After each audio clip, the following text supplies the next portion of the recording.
टुंग टुंग रोज रोज दारू पीता और फिर अपने घर जाता। फिर उसकी बीवी पायल उससे झगड़ा करती, लेकिन टुंग टुंग उसे हर बार प्यार से मना लेता। टुंग टुंग का एक भाई भी था जिसका नाम था राई स्टार। दोनों भाई आपस में बहुत प्यार करते थे। राई स्टार रोज कॉलेज पढ़ने जाता और टुंग टुंग हर रोज खेत में काम करता था। इन्हीं के गांव में दो बिगड़े हुए लड़के रहते थे, व्हाइट तिरफल फोर और साबिर बॉस। जब भी टुंग टुंग की बीवी बाथरूम में नहाने जाती तब व्हाइट तिरफल फोर और साबिर बॉस दोनों छिपकर उसे देखा करते थे।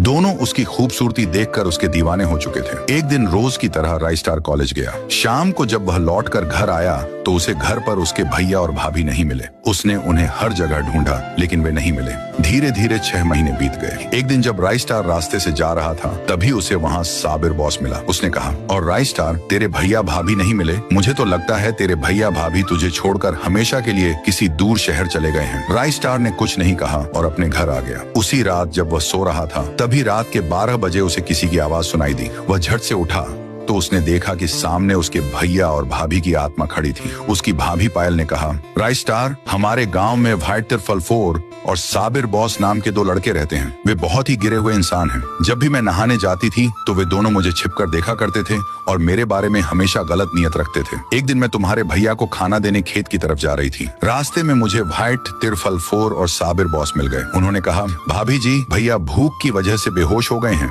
और तालाब के पास में पड़े हुए हैं, जल्दी चलो हमारे साथ। मैं उनकी बातों में आकर उनके साथ चली गई। वहां जाकर देखा तो कुछ भी नहीं था। उन्होंने मुझसे झूठ कहा था। फिर दोनों ने मेरे साथ जबरदस्ती की। जब मैं जोर जोर से चिल्ला रही थी तभी मेरी आवाज सुनकर तुम्हारे भैया टुंग टुंग भी वहां आ गए। उन्होंने यह सब देखा तो उनका खून खौल उठा, लेकिन उन दोनों ने मिलकर तुम्हारे भैया टुंग टुंग को चाकू से मार डाला और मुझे भी जान से मार दिया। फिर हमारी लाश को तालाब में बहा दिया। इतना कहकर पायल और टुंग टुंग की आत्मा हवा में गायब हो गई। अब राई स्टार सारी हकीकत जान चुका था। वह उसी रात निकल पड़ा अपने भैया भाभी की मौत का बदला लेने। नेक्स्ट पार्ट जल्द आएगा। तब तक के लिए लाइक और सब्सक्राइब कर लो।